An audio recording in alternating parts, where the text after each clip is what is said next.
धन्य धन्य सतगुरु सुखदा, महिमा कहे न जाए। जो कछु कहूँ तुम्हारी कृपा, मौतें कछु न बसा। बोलिए प्रेम से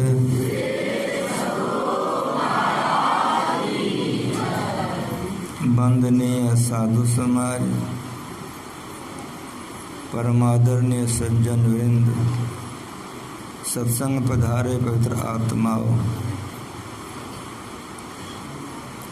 जो लोग अपराह्न काल में आए थे, तो जो पाठ हुआ था वो आप लोग सुने थे। अंत का दोहा था, लास्ट का, यह प्रताप रवि जाके उर जब करई प्रकाश। यह प्रताप रवि जाके उर जब करे प्रकार, पछले बार प्रथम ते कहे ते पावै नाश।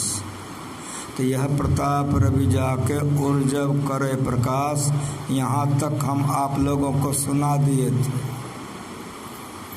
घड़ी पर नजर गई, समय पुर गया था, आधा ठो बच गया था। क्या बच गया था? पछले बार प्रथम ते कहे ते पावै नाश। बस ये आधा ठो समझा के आरती कर दें।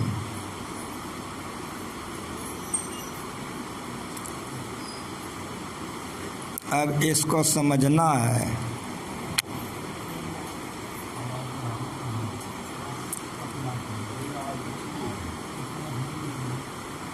यह प्रताप रवि जाके और जब करे प्रकाश, पिछले बार हैं।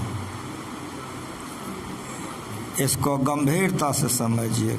पिछले बार हैं। पिछले क्या बार हैं?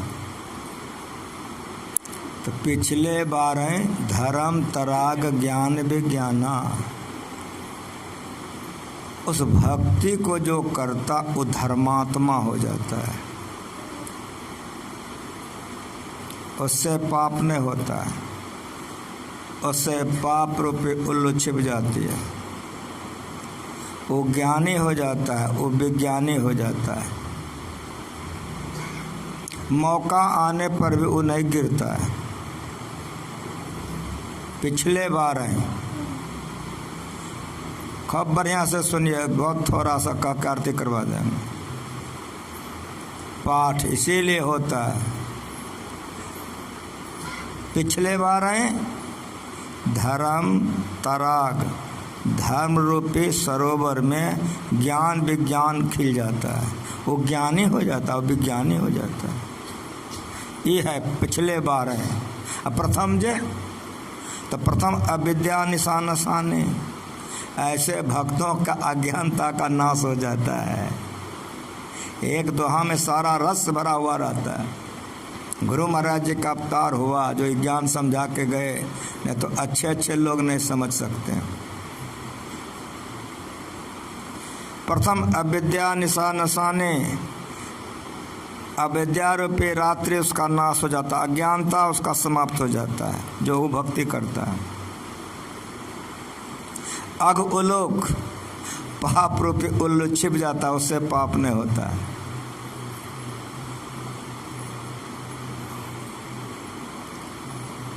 अघ उलोक, जहाँ तहाँ लुकाने, काम क्रोध उसका कुछ नहीं बिगाड़ सकता है। ये पाठ है, कैसे समझिएगा। एक महात्मा एक नगर में प्रवेश किया। एक दरवाजे पर जाकर भीख मांगने लग गया। वो जंगल से आया था। जो भगवान के भजन करते हैं, सही सही ब्रह्मचर्य का पालन करते हैं, उसके शरीर में तेज और सुंदरता रहती है। मस्त से भगवान का भजन करते थे, कहीं भीख मांग के खा लेते थे। दरवाजे पर जो भीख मांगने के लिए वो गया, तो उस मकान की जो मलकिन थी उसकी दृष्टि पड़ी महात्मा पर। दैया से कहा कि महात्मा को ऊपर लेके चले आओ। 5 मंजिले के ऊपर दैया लेके चली गई। मलकिन ने कहा कि चारों फाटक बंद कर दो, बंद कर दिया। गरम पानी से स्नान कराए, एक लंगोटी पहने हुए मस्त महात्मा थे। खूब बढ़िया से स्नान कराए, खूब बढ़िया बढ़िया भोजन कराए, पलंग पर खूब सुंदर से बिछना बिछा दिए, रात भर देह दबाते रहे। खूब होश हवास में सुनिए। दबाते दबाते थक गए, बगल में सो गए।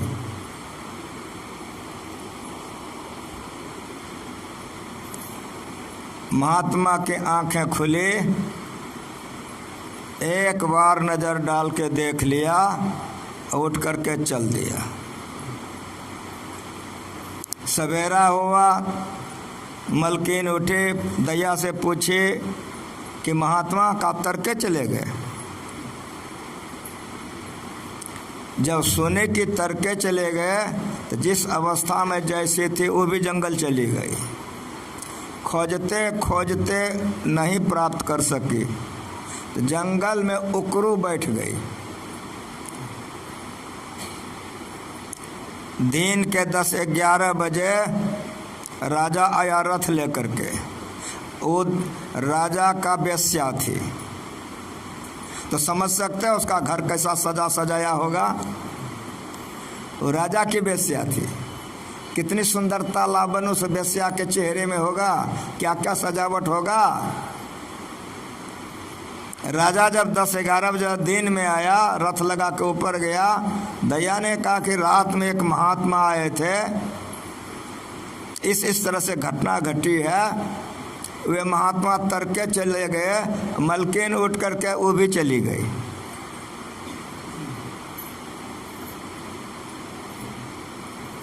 राजा रथ लेके गया खोजने के लिए। वेदांत ज्ञान सुनने आए हो, बढ़िया से सुनो। खोजते खोजते जंगल में मिल गई। एक गाछ के निकट आंख बंद करके वो बैठी थी। राजा ने कहा कि मैं राजा हूँ, तुमको खोजते खोजते यहाँ तक आ गया हूँ। कुछ बोले, वो आंख बंद करके बैठी थी। बहुत बात बोला, कुछ नहीं बोली। अंत में राजा ने कहा कि एक बार आंख तो खोलो, कि तुमको खोजते खोजते यहाँ तक आ गया हूँ, कुछ बोलती भी नहीं हो। तब आंख खोले, एक बार राजा को ऐसे देख ली, मुस्कुराए, कहा छी छी, जिस शरीर में पैखाना भरा हुआ और पेशाब, जिसमें थूक भरा हुआ है लार, जो नरक का भंडार है, ये नरक को खोजते खोजते यहाँ तक आ गए हो, लौट करके चले जाओ। ये नरक की अब हमको कोई आवश्यकता नहीं है। समझ में आया? कुछ उतरा दिमाग में? पल में कर दे निहाल भजो, एक बार देख लिया, उसको हिला तक नहीं सकी। काम क्रोध कैरव सख जाने, वो भक्ति करने वाले को कोई नहीं डिगा सकता है। रति आई थी नाच करने के लिए, कामदेव आया था डांस करने के लिए, शिव जी का बाल मका नहीं कर सका। नाचते नाचते रचि थक गई। बसंत ऋतु का कोयल कुहक रहा था, सब डांस कर रहे थे, सब डांस करके थक गए, और कामदेव के पास में जितनी सेनाएं थे सब पस्त हो गया। अंत में कामदेव में मान संधान किया है, पर के देखो। तब शंकर तीसर नहीं अनुगारा, चितवत काम भय जरी छारा। कामदेव भस्म होके गिर गया। ये भक्ति, ये पाठ हुआ है। जो बच गया था शशांक, मैं कह दिया था अगरात में सुनाऊंगा। प्रथम अविद्या निशान नशानी, अज्ञानता चली जाती है। मछली खाएगा तर तर के, जल्दी बोलो। शराब पिएगा, दूसरे लड़की के साथ में, दूसरे लड़का के साथ में व्यभिचार पाप करेगा, जल्दी बोलो। अज्ञानता का नाश हो जाता है। ये अंदर की भक्ति है। बाहर की भक्ति करोगे, कतनो गाल बजाओगे गिर जाओगे, लेकिन ये भक्ति करोगे इंद्रिय दमन हो जाएगा और मनोनिग्रह हो जाएगा। मौका आने पर भी नहीं गिरोगे, मौका आने पर भी नहीं गिरोगे। रात भर बेस्या पैर दबाते रह गए और फुलेल गुलेल में सुता रहा, कुछ नहीं बिगाड़ सकी बेस्या। एक बार देख लिया, चल दिया, तो उसमें भी वह गुण आ गया कि राजा को धिक्कार दिया कि चले जाओ यहाँ से। ये लाभ हो जाएगा अगर अंदर का भक्ति करोगे, या ऐसे संतों का एक बार दया दान हो जाएगा तो जीवन उद्धार हो जाएगा।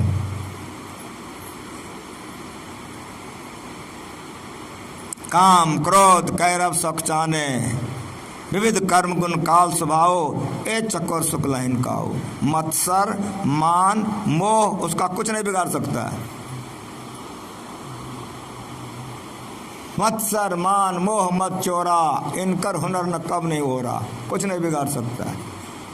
अगर जीवन में शांति से जीना चाहते हो, प्रभु आत्मा रूपी हो, इसके लिए क्या करोगे? तो धांसु अंत अंतर ये भक्ति को करो। किसी भेष में किसी देश में, गुरुमा जी तो सिखा के गए, अबधू भूले को घर लावे, सोजन हमको भावे, घर में जोग भोग घर ही में, घर तज बन नहीं जावे, बन के गए कल्पना उपजे, तब दो कहाँ समावे, अबधू भूले को घर लावे, सोजन हमको भावे। जयराम स्वामी एक गृहस्थ भक्त हुए हैं, राज दरबार के वे पुरोहित थे, राजा उनको बहुत मानते थे। जिस तरह से भगवान राम थे तो उनके दरबार में वशिष्ठ जी रहते थे कि नहीं रहते थे? उस राजा महाराजा के यहाँ पर बहुत बड़े बड़े महापुरुष सब रहे हैं और उसके इशारे पर राजा राज करता था। जयराम स्वामी बड़े पवित्र थे, राजा बहुत सम्मान करते थे। लेकिन मेरी बात आप लोग सुनो कि जिस तरह से जयराम स्वामी थे, उनकी पत्नी साधारण नहीं थी, पद्मावती कमाल की थी। अगर ये राजा को उपदेश करते थे, राज दरबार में रहते थे, तो पद्मावती रानी महारानी को उपदेश करती थी। एक बार पद्मावती महारानियों के बीच में उपदेश कर रही थी और बोलते बोलते बोल गई। उत्तम पतिव्रता स्त्री वह होती है जो पति की मृत्यु का समाचार सुनते शरीर छोड़ देती है, और मध्यम पतिव्रता वह होती है जो आग जला करके चिता में पति के साथ जड़ जाती है। इस विषय पर उसका प्रवचन चल रहा था। महारानी के कलेजे में बातें नहीं उतरी। महारानी ने सोचा कि ऐसा कहीं हो सकता है कि पति का मृत्यु का समाचार सुनते पत्नी मर जाए, ये कैसे संभव है? राजा जब रात में आया तो राजा से कहा कि पद्मावती इस तरह से उपदेश करके गई है, आप परीक्षा लीजिए। त्रिया चरित्र अर्थात त्रिया और बाल हट, त्रिया हट राज हट, बड़ा गड़बड़ है। राजा ने कहा कि अगर तुम कहती हो तो मैं परीक्षा करूंगा, तुम चिंता मत करो, छोड़ दो। एक दिन जयराम स्वामी जैसे राज दरबार में पहुंचे, राजा ने कहा कि पंडित जी, कहा हाँ, कहा हमको शिकार खेलने के लिए जाना है, दिन देखिए कैसा है। देख के कहा बहुत बढ़िया है। कहा पंडित जी, कहा हाँ, कहा आपको भी चलना है? कहा कोई दिक्कत नहीं है। तो राजा शिकार के ड्रेस में तैयार होके आ गए। पंडित जी को कहा पंडित जी इस भेष में शिकार में नहीं जाया जाता है।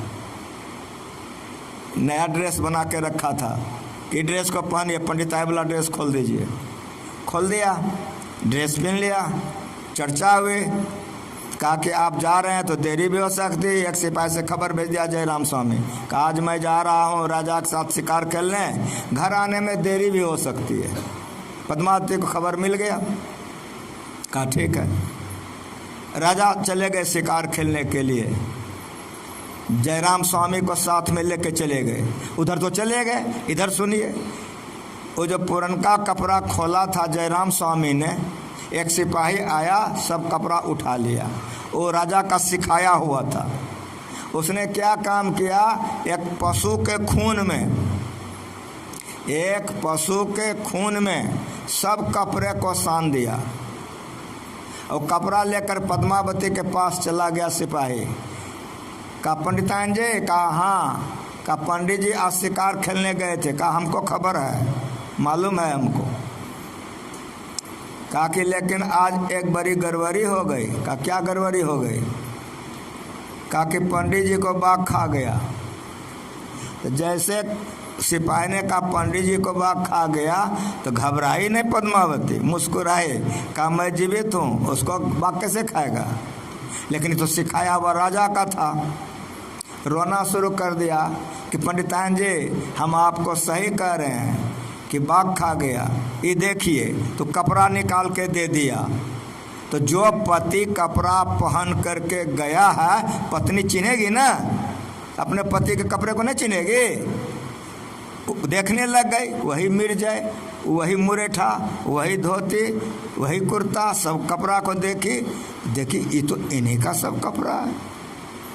जैसे वो देखी कि इन्हीं का कपड़ा है कि तैसे पलथी मार कैसे बैठ गई पद्मावती और गर्दन कैसे ऊपर उठाई और सिपाही से बोली, सिपाही तुम सही बोल रहा है? राजा का सिखाया हुआ था। बनोटी रोना शुरू कर दिया कि हम पंडिताइन जी आपके पास में प्रमाण है। जैसे कि आपके पास में प्रमाण है, पद्मावती ने एक बार आंख बंद की और बोले आप चले गए, लेट गए तो सदा के लिए लेट गए। शरीर छूट गया पद्मावती का, पद्मावती मर गई। सिपाही हिला के देखा, सोचा कि बड़ा गजब हो गया, भागा वहाँ से, बहुत रोने लग गया कि आज बड़ा अनर्थ हो गया, ये परीक्षा में बहुत बड़ा पाप हो गया, पंडिताइन मर गई, ब्रह्म हत्या का पाप हमको राजा लगवा दिया। बेचारा बहुत रो रहा था सिपाही। जब राजा शिकार खेल के आया, बुलाया सिपाही को, सिपाही का आंख तो लाल लाल था। कहा महाराज आज बड़ा अनर्थ हो गया। इस तरह से जब घटना घटी तो पद्मावती तो मर चुकी है, उसका लाश पड़ा हुआ है। राजा तो कांप गया कि बड़ा अनर्थ हो गया, हमसे बड़ा अनर्थ हो गया। अब तो पंडित जी श्राप देंगे, सब खेले खत्म हो जाएगा। डर गए हुए आए, जयराम स्वामी को प्रणाम किए और राजा ने कहा पंडित जी आज घर पर छोड़ने के लिए मैं जाऊंगा। कहा महाराज वो भी घर आप ही का है, ये घर आप ही का है, कोई दिक्कत नहीं है, चलिए। अपने से रथ पर जयराम स्वामी को बैठाए राजा, ये अपने से चल दिए। जब पहुंचने के लिए थोड़े बाकी रहा तब राजा कहता है जयराम स्वामी से कि पंडित जी मैं आपको पहुंचाने क्यों जा रहा हूँ, कुछ मालूम है? कहा क्या? कहा पद्मावती का शरीर छूट गया। कहा आप हमसे छोटे हैं, ठीक से बोलिए, मैं जीवित हूँ, पद्मावती कैसे मरेगी? जब वहाँ दरवाजे पर उतरे तो राजा ने कहा पंडित जी, कहा हाँ, कहा हम आगे आगे जाएंगे। जयराम स्वामी मुस्कुराए, कोई चिंता ही नहीं है, घर आपका ही, आगे आगे आप चलिए। जैसे घर में प्रवेश किए, पद्मावती का लाश पड़ा था, हिला करके देखा, राजा रोने लग गया। राजा रोने लग गया और कहा कि पंडित जी मेरे पास जो खबर था सत्य खबर था, पद्मावती का शरीर समाप्त है, देखिए लाश पड़ा हुआ है। जयराम स्वामी ने कहा कि आप हमसे बच्चे हैं, त्रिया चरित्र आप नहीं जानते हैं, ये मरी उरी नहीं है, ये नाटक की है, ये ढोंग की है, अभी देखिए उठेगी, आप इधर आइए। जा कर के माथा पोंछ दिए, आंख बंद किए और आंख बंद करके तब बोले कि किसने तुमको कहा कि मैं मर गया हूँ, मुझे बाघ खा गया है? जिसने तुमको ये खबर कहा वो झूठ है। मेरी बात सुनो, मैं जीवित हूँ, मुझको बाघ उग नहीं खाया है। मेरी बात सुनो, राजा आज आया है यहाँ, वे हमसे छोटे हैं, तुम्हारे पुत्रवत हैं, उठ के बैठो, राजा का भोजन बनाओ। तुरंत पद्मावती उठ करके बैठ गई। कौन सी भक्ति है? गाछ में सूता लपेटने का कि पुआ चढ़ाने का? कौन भक्ति है? पहले तो इस बात पर विचार करो आप। पिछले बार हैं प्रथम अविद्या। खूब मिला के देखो, ये संत मत का मंच है। टक्कर पंचा कुछ नहीं, बढ़िया से समझो कि कौन सी भक्ति है जो पद्मावती आंख बंद की मर गई। और मेरी बात को बढ़िया से सुनो, कौन सी भक्ति है कि राजा के साथ में जयराम स्वामी है। यहाँ जो बात घर में हो रहा वो सब देख रहा और कह दिया कि तुमको झूठ कहा है। कौन भक्ति है? गोबर में दूध ढारने से हो जाएगा ना, हो बोलो। एक टांग पर तपस्या करके देश सुखाने से होगा ना, हो बोलो। न जोगी जोग से ध्यावे न तप से। देखते हो, सबको गुरुमा जी सिखा के गए हैं, हमसे बेसी जानता है हमारे साथियों ने। ये ज्ञान सिखाने के लिए मंदिर बना है, ये ज्ञान सिखाने के लिए संत मत है। न जोगी जोग से ध्यावे न तप से देह जरवावे। ये सब भक्ति से नहीं होगा बाबू, ये सब से नहीं होगा। तब तो सहज में ध्यान से पावे सूरत का खेल जही आवे। बिंदु दर्शनम दुर्दर्शनम महापुण्यात। अभी पढ़े हो, बिंदु ध्यान विधि नाद ध्यान विधि सरल सरल जग में प्रचारी सब संतन की वरी बलिहारी। पढ़े हो कि नहीं? दुख भंजन हो फंदन गंजन ज्ञान ध्यान निधि जग उपकारी। ज्ञान का बात सुनाते हैं, ध्यान करने के लिए संत सिखाते हैं, यही ज्ञान ध्यान ऊंची भक्ति है। निधि निधि मना होता खजाना। वो खजाना क्या है? तो बिंदु ध्यान विधि और नाद ध्यान विधि। जो बिंदु को प्राप्त कर लेगा दूरदर्शन महापुण्यात, वो बैठले तीनों लोग देखेगा। और मेरी बात को सुनो, जैसे वो तीनों लोग देखेगा बिंदु में प्रवेश करेगा, तो खूब बढ़िया से समझ लो इस बात को। आंख बंद किया मर गई, आप भी मर जाओगे ये भक्ति करोगे तो। परो पदावली गंग जमुन सर सत्संगम पर संध्या करनित। भाई कैसे करोगे? तो दृष्टि जुगल कर, कहाँ पर?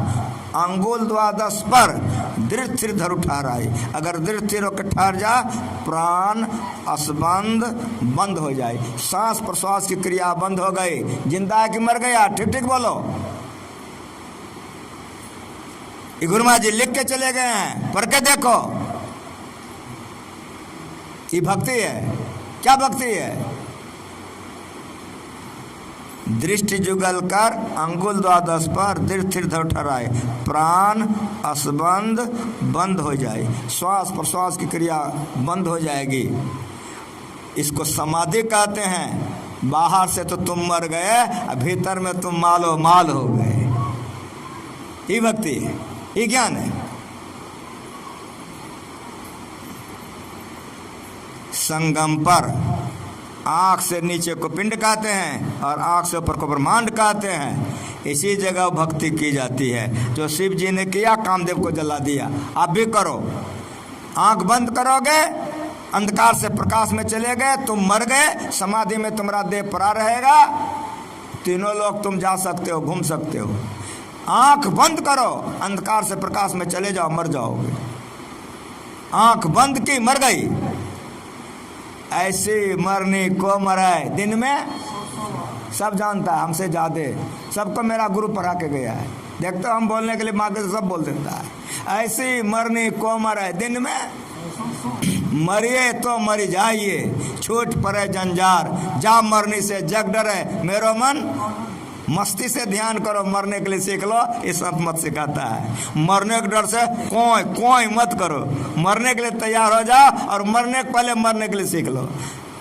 नदी किनारे घर किया, कर्जा कर कर खाए, कर्जा वाला मांगन आवे, घुसक नदी में जाए। कर्म करो, संसार में रहो। जमराज आवे तुमको लेने के लिए तो उधर चले जाओ। जम के बाबुओ जी उधर नहीं जा सकेगा जिधर तुमको रास्ता देखा हुआ है। घुसक नदी में जाए, उधर जम कर मालिक को भी रास्ता देखा हुआ नहीं है। जम को तो छोड़ दो, जो जम का मालिक है उसको भी उधर रास्ता देखा हुआ नहीं है, उधर घुसक जाओ। नदी किनारे घर किया, पिंड ब्रह्मांड के अंदर में रह करके कर्म करो। अगर फल देने के लिए आवे तो घुसक नदी में जाए, उधर चले जाओ। भगवान बुद्ध के एक शिष्य समाधि में रहते थे, जंगल में रहते थे। अब 12 को बदमाश आया, उसने देख लिया, आंखें बंद कर ली। वो 12 बदमाश आया, कलेजा तोड़ दिया, आंखें दोनों फोड़ दिया। चल दिया। जब उसने आंखें खोली, देखा आंख में शक्ति नहीं, कलेजा तोड़ा हुआ, चल दिया आकाश मार्ग से। जैसे अभी आप लोग मेरी बात सुन रहे हो, भगवान बुद्ध इसी तरह प्रवचन कर रहे थे, राजा लोग वहाँ बैठे हुए थे, और उसी समय में भगवान बुद्ध ने गर्दन घुमा के कहा कि वत्स भक्ति पूरी नहीं हुई है, नवीन शरीर धारण करके भक्ति करो। और जब खत्म हुआ तो राजा लोगों ने पूछा तो भगवान बुद्ध ने बताया कि ऐसे ऐसे वो था, ऐसा हो गया। तो राजा लोग रोने लग गया, कितने ऊंचे दर्जे के भक्त कष्ट क्यों हुआ? कहा हमारे बेटे को कोई कष्ट नहीं हुआ। जब बाहरों आ रहा था देख लिया, वो अपने शरीर से निकल के गाछ पर बैठ गया, और जब तोड़ तार के चला गया तो गाछ से उतरा देह में, सांस लेना सका, कलेजा टूटा था, आँख फूटा था, मेरे पास आ गया। उसी को कहा कि नया शरीर धारण करके भजन पूरा कर लो। ये ज्ञान है, ये भक्ति है। दंपत पर के देखो,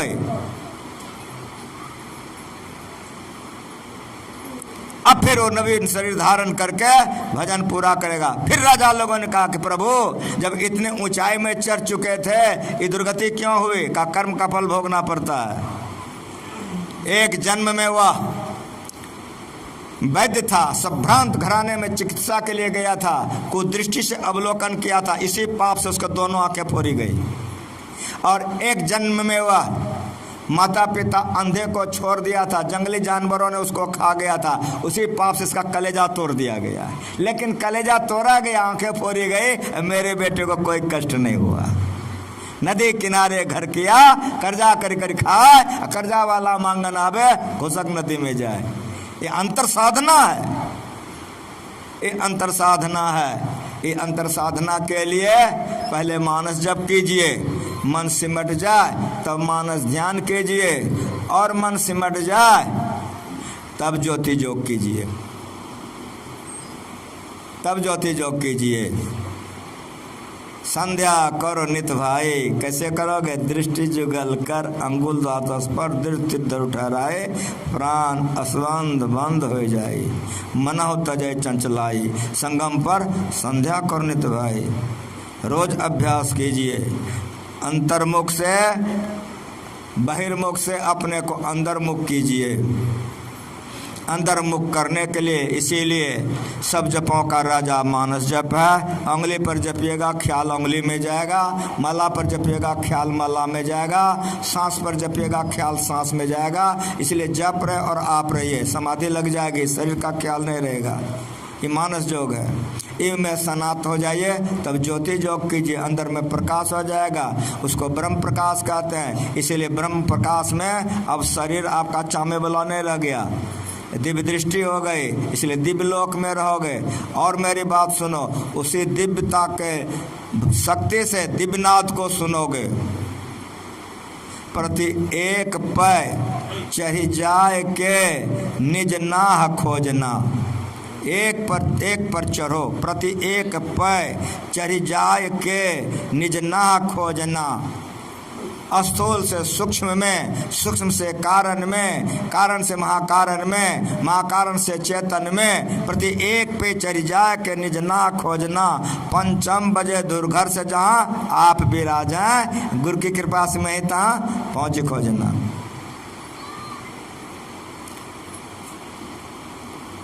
जड़ के सारे आवरण झड़ जाते हैं नादानुसंधान में। चेतन में जाने के बाद सारा ज्ञान हो जाता है। और चैतन्य चेतन, जिस तरह शीशे की अलमारी में कोई वस्तु है, आप उसको देख सकते हो लेकिन ले नहीं सकते हो, उसी तरह से चेतन मंडल में जाने पर परमात्मा को देख सकते हो। और यदि सार शब्द की कमाई कर लो तो परमात्मा को पाकर परमात्मा हो जाओगे। भक्ति भक्त भगवंत एक हो जाएगा, ज्ञाता ज्ञान एक हो जाएगा, ध्याता ध्यान एक हो जाएगा। इन्हीं शब्दों के साथ मेरे वाणी में विराम। एक बार श्रद्धा से बोलिए श्री। आप लोगों को बहुत बहुत धन्यवाद कि ज्ञान में आप लोग मन लगाते हैं। यह साधारण सा सत्संग में यह उपस्थिति देखकर मैं आप लोगों को बहुत बहुत धन्यवाद देता हूँ। इस संस्कार बनाए रखिए। यहाँ की समिति को मैं धन्यवाद देता हूँ। सत्संग मंदिर में जो इतना दान पुण्य दे करके जो भी पुण्य काम किए हैं, सबको मैं धन्यवाद ज्ञापन करता हूँ। लेकिन अंत में एक शिकायत भी करता हूँ। मंदिर नहीं था आप लोग अपना बल लगा के मंदिर बना दिए, बहुत बढ़िया, बहुत अच्छा, लेकिन कोई साधु महात्मा आवे तो दूसरे के घर में रहे। बहुत बहुत धन्यवाद आप लोगों को। अपना घर में पेशाब पैखाना बनाए कि नहीं, क्रिया करके बोलिए आप लोग। ये झुरकिया वाले को पूछ रहा हूँ, अगर बाहर के कोई सत्संग यहाँ क्षमा करेंगे, झुरकिया वाले को जनानी मर्दाना को पूछता हूँ कि तुम लोग अपने घर में पैखाना पेशाब का घर बनाए हो कि नहीं, चौका घर बनाए हो कि नहीं, क्रिया करके बोलो कि चौका के लिए दूसरे के यहाँ जाते हो, पैखाना फिरने खेत में जाते हो। तो अपना घर में रहने के लिए चौका को बढ़िया टाइल्स लगाया हुआ, पैखाना खूब शंख मरमर का, बाबा जी के लिए पेशाब वो करने का ले ले, सब धन गुरुवे महाराज का। यदि सत्संग के लिए मांगने के लिए जाए तो एक तो कथा सुनो हमारे। एक गुरु गया एक चेला के यहाँ, तो चेला घुमाने लग गया, खजो रिदु माला आप ही का है, इस सोना का ढेर रे आप ही का है, ये चांदी का ढेर तो आप ही का है, ये पलंगरी रे तो आप ही का है, ये मकान रे का आप ही का है। एक गो सिक्का था, उस पर एक गो हरिया था मट्टी का, उसमें भरा हुआ घी था। का इसमें क्या है रे? का बाबा घी है। का किसका है रे? का हजूरे का है। का उतार, जब हमरे है तो उतार न रे, तो उतार दिया। का हमरे न है? का हाँ। का ला हमको, तो ले लिया हाथ में, अब फेंक दिया, फूट गया, वहाँ बालू था, घी मिल गया बालू में। का जा सब गुरुमा चौपटे कर दिए। अब तो ऊपर मन से सब आप ही का है, भीतरी से हमरे है। ये बेटा तो गुरुवे महाराज का, बेटी तो गुरुवे महाराज का, ये घर तो गुरुवे महाराज का, सब धन तो गुरुवे महाराज का। और गुरु महाराज के घर में चौका नहीं है, पैखाना नहीं है, घेरा नहीं है, कुतवा हिलता है। मेरी बात सुनिए, गुरु महाराज आशीर्वाद दे के गए हैं, सत्संग साधु सेवा में खर्चा करोगे कमी नहीं रहेगा। इसीलिए बहुत काम आप लोग कर लिए। मैं ज़मीनदाता को बार बार धन्यवाद पहले भी दिया हूँ, आज भी मैं धन्यवाद देता हूँ जिन्होंने ज़मीन दिया है। अगर बेचारे वे ज़मीन नहीं देते तो आज इतना बढ़िया मंदिर कितना किससे बनता। उन्होंने मदद भी की है, इतना ही नहीं उन्होंने मदद भी की है। और फिर आप लोग मिल कर के इतना बनाएं, जो कमी है वो पूरा होना चाहिए। अगले साल मैं आऊँगा, उसके पहले जो कसर है ससर जाना चाहिए। इस पर एक कथा और सुनाता हूँ। एक बाबा जी भीख मांगते मांगते नगर के बाहर चला गया, वहाँ एक भिखमंगी बैठी थी। वो देख लिया कि बाबा जी इधरे आ रहा है, तो बुढ़िया के मन में हुआ कि बाबा जी कोई पक्का वाला सब नहीं सूझता है, हम भिखमंगी हैं, हमरे घर के तरफ आता है। आते आते बुढ़िए के द्वार पर बाबा जी टिक गया। तो बुढ़िया आँख फाड़ के देखने लग गए। का कहाँ आए हो? का माता जी भूख लगी है, कुछ खाने दोगे? का लाज शर्म नहीं लगता है? इतना बढ़िया बढ़िया मुलुक चंद बाबू का घर नहीं सूझा तुमको? मास्टर साहब का आई दुमाला सब ने सूझा, पक्का वाला सब ने सूझा, हम ही गरीब नहीं सूझे, हम तो अपने भीख मांग के खाते हैं, हमारे यहाँ तुम मांगने के लिए आ गया। कहा माता जी बड़ी भूख लगे, कुछ दे दो। कहा अच्छा दे देती हूँ। भीतर घुस गए, ये तो आज खा लूँगे, ये तो कल खा लूँगे। जो खूब शराब पचा था, जो सोचते कि फेंक दूँगे, वही उठा पुठा के ला के बाबा जी को दे दिया। जब बाबा जी को दे दिया तो बाबा जी बड़ा प्रेम से सब खा लिया। जब सब खा लिया तो बोला कि माताजी आप बहुत दयालु हैं, भर पेट खिला दें, बराबर यहाँ खिलाएं, कुछ पीने के लिए नहीं दीजिएगा। का बड़ी बेशरम हो, लाज शर्म नहीं है तुमको, लाज शर्म कुछ नहीं है। का माताजी कुछ दे दीजिए पीने के लिए। तो अंदर चले गए, उठाए तो ये तो बेच दूंगी तो 2 पैसा हो जाएगा, ये तो पतना में बिक जाएगा। तो जो एकदम गुदरी उदरी था, कोई काम में नहीं आएगा, पोछनो नहीं होगा, वही ला के दे दी। तो बाबा जी डरा में लपेट लिया, डांस करने लग गया कि माता जी तुम बड़ी दयालु हो। कहा तब पेटों में गया, पीने के लिए मिल गया तो डांस नहीं करोगे? चल दिया बाबा जी आगे। जा रहा था कि तो बुढ़िया पर और नज़र पड़ गया, वो भी रोड के किनारे में थे, वो भी भीखे मांग के खाते थे। उधर जब जाने लगा तो बुढ़िया बड़ी प्रेम से देखने लग गई कि मैं तो अपने भीख मांग के खाती हूँ, ये बाबा जी मेरे तरफ आ रहा है, नहीं आएगा। देखते कि थोड़े देर में आते आते बुढ़िया के द्वार पर आ गया।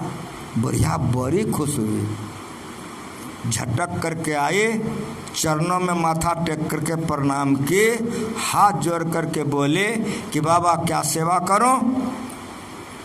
कहा माता जी भूख लगी है, कुछ खिला देंगे? रोने लग गई, आँख से टप टप आंसू गिर गया। कहा कि बाबा आज तक मैं यही सोचे थे कि धरती पर हमसे गया गुजरा दुनिया में कोई नहीं है, लेकिन आज आप मेरे दरवाजे पर आकर के मेरे सूरत का आपने सम्मान किया है। लगता है कि आज मेरा जीवन सफल हो गया। अभी खिलाती हूँ, तुरंत बढ़िया ऐसा बिछना ला के बिछा दे, जल लाई, पैर धोए अपने से। कहा बाबा घबराइए नहीं, तुरंत लाती हूँ। गरम गरम खीर, पूरी, मिठाई, सब्जी ला के रख दिया। बोले कि बाबा खाइए। बाबा ने कहा नहीं माता जी, ये नहीं खाऊंगा। कहा क्यों? कहा तो गरम गरम खीर है, गरम गरम पूरी है, मिठाई हम नहीं खाएंगे, इसको ले जाओ, कोई बासी उसी है हमको दे दो। कहा बाबा हम गरीब हैं तब ना नहीं खाते हैं, कोई पक्का वाला देगा तो कितना मज़ा से खाएंगे। अब कौन आपको चिंता है? देखते हैं फलाने बाबू को पोता हुआ था, अब मैं वहाँ गई थी, खूब खाई भी हूँ। ये गांव में सबको चिंता कि मैं भिखमंगी हूँ, तो किसी द्वार पर चली जाऊँगी मिल जाएगा, आपको कोई नहीं चिंता है, नहीं देगा। इसीलिए बाबा हाथ जोड़ती हूँ, खाइए आप बढ़िया से। पंखा देने लग गए, आधा बचा फिर खाई क्या की? कहा बाबा अस्थिर से खाइए, घबराइए मत, भरपेट खाइए। भरपेट खा लिया। जब भरपेट खाया हुआ हो गया, हाथ धुलाए, उधर गए, इतना एगो पोटरी लेके आई बुढ़िया। कहा माता जी क्या है? कहा इसमें काजू है, किशमिश है, छोहरा है, मनक्का है, इसमें अंगूर है, इसमें बेदाना है, इसमें देखिए बाबा, इसमें लौंग है, इलायची है। बाबा जी मुस्कुराया कि पगला गई हो, ये लेके हम की करेंगे? कहा सुनिए, गांव के सब माँ बहन हमको चिंती है, जहाँ जाऊँगा ले लूँगे, आपको कोई नहीं देगा, रास्ते पैरे में खाइएगा, जहाँ जहाँ भूख लगेगा ले लीजिए बाबा, ले लीजिए। रख लिया। कहा माता जी कुछ पहनने के लिए नहीं दोगे? कहा भी देती हूँ। तुरंत घुस कर गए घूस। एक ठो देंगे तो फट जाएगा बेचारा, कैसे पहनेगा? दो ठो देंगे तो बिछाएगा क्या? एगो चद्दर बिछा दी, खूब बढ़िया बढ़िया धोती, गमछा, रुमाल, सब कपड़ा नया नया, खूब मोरका पोटरी बानी घींच के लाए, ले लीजिए। बाबा जी कहा तुम पगला गई हो, माथा था सही है कि नहीं? ये मोटरी ले जाकर हम की करेंगे? एक ठो हमको दे दो कि पहन लेंगे। रोने लग गई, पैर पकड़ ली कि बाबा हमको कहीं मांगने जानता हूँ तो मुझको सब माँ बहन चिंतिया दे देती, आपको फट जाएगा तो क्या पहनिएगा, बिछाइएगा क्या? कोई ओढ़िएगा, कोई बिछाइएगा, कोई पहनिएगा, ले जाइए बाबा। लेके चल दिया। जब उधर बाबा जी चला गया ले करके, तो फिसरी फिसरी थोड़ी थोड़ी बारिश हो रही थी। बारिश में ठनका ठनका बिजली गिरी, दोनों बुढ़िया मर गई। मरने के बाद झुरकिए में रहोगे ना? हाँ बोलो। झुरकिया में तुम रात दे रहेगा, जलाएगा, तुम कहाँ जाओगे? धनवान बनोगे कि नहीं? शक है। गुणवान बनोगे कि नहीं? शक है। विद्वान बनोगे कि नहीं? शक है। पुत्रवान बनोगे नहीं? शक है। लेकिन मरोगे कि नहीं? शक है। हाँ बोलो। मर के जाओगे ना? जब मर करके वहाँ दोनों गए तो वहाँ दूत आया और दूत ने कहा कि वो घर तुम्हारा है। वो घर में वही गुदरिया कपड़ा, फच फच किया हुआ, सरा हुआ अन्न, टूटरी झोपड़ी। एक बुढ़िया कहा कि ये माता जी इसमें तुम रहो। एक में राजमहल, अट्टालिका, खूब सुंदर, नौकर चाकर, दास दासिन, कपड़ा पर कपड़ा, लौंग, इलायची, छोहरा, मनक्का सब भरा पड़ा। कहा कि तुम इसमें रहो। जैसे उस दूत ने कहा कि तुम इसमें रहो, इसको कहा तुम इसमें रहो, बुढ़िया लड़ने लगे कि तुम बड़ा मुँह देखा है रे। तो कहा कि हम मुँह देखा क्या हुआ? मुँह देखा क्या हुआ? कहा कि वहाँ तो हम दोनों भिखमंगी थे, मैं भी भीख मांग के खाती थी, ये भी भीख मांग के खाती थी, दोनों बराबरे थी। यहाँ इसको राजमहल में छोहरा मनक्का किशमिश भरा हुआ, इसमें रहने कहते हो, हमरे यहाँ फचफच और वो कपड़ा गुदरिया में हमको रहने कहते हो। तब वो जो दूत था आंख बदल दिया, का चिंती हो हमको, रुखा के बोला कि चिंती हो हमको।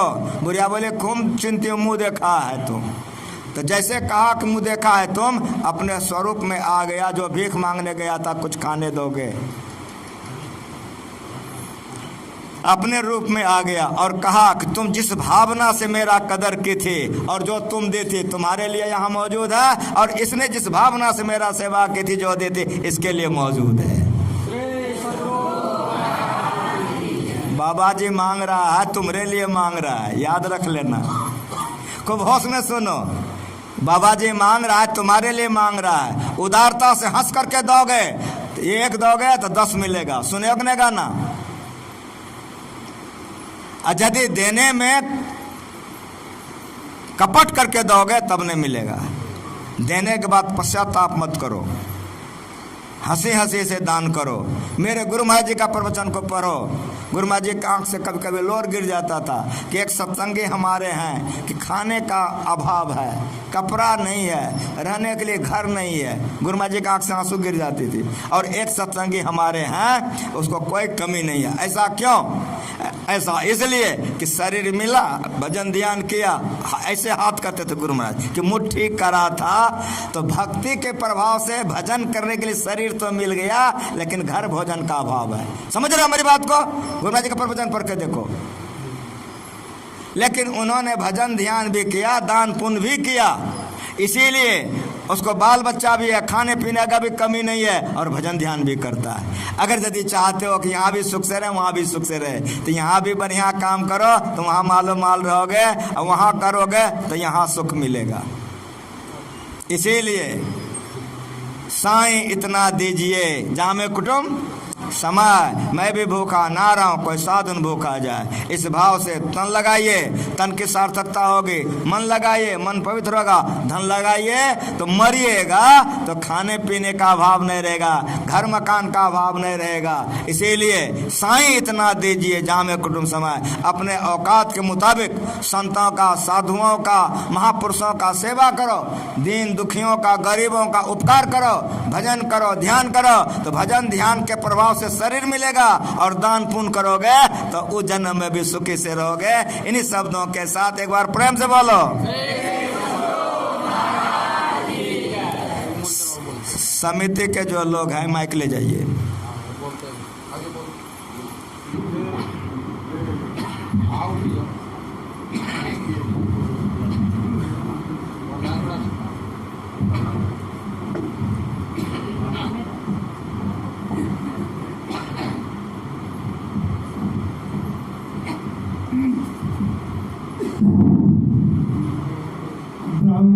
श्री सदगुरु महाराज का यह इस साल का आप लोग को सुनाया गया।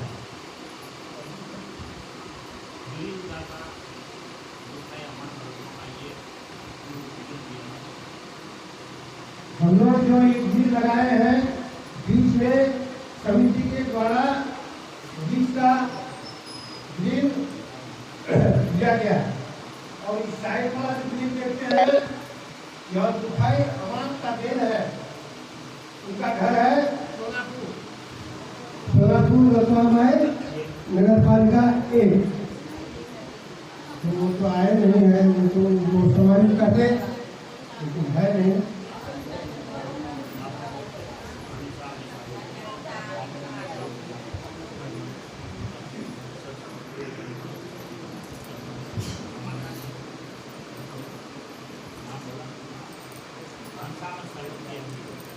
फसाद में सहयोग किए हैं सिंहकोरी अमात्य, भरपूलाल अमात्य, धरा पासवान, भिंगेश्वर अमात्य, प्रांजल अमात्य। आप लोग कृपया यहाँ पे चले आइए।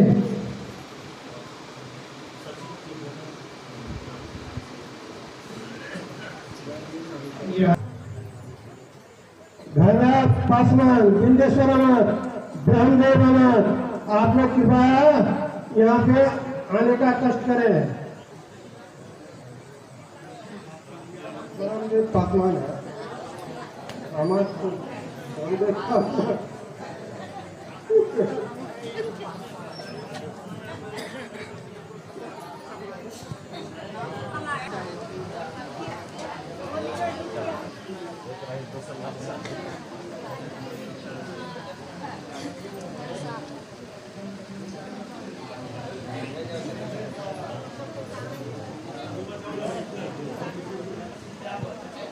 सदगुरु महाराज की जय। बिंदेश्वर श्री सदगुरु महाराज की जय। तीन कौड़ी अमात्य, जिसे हम लोग खाटू भी कहते हैं, श्री सदगुरु महाराज की जय। भगवान श्री सदगुरु महाराज की जय। रामदेव पासवान।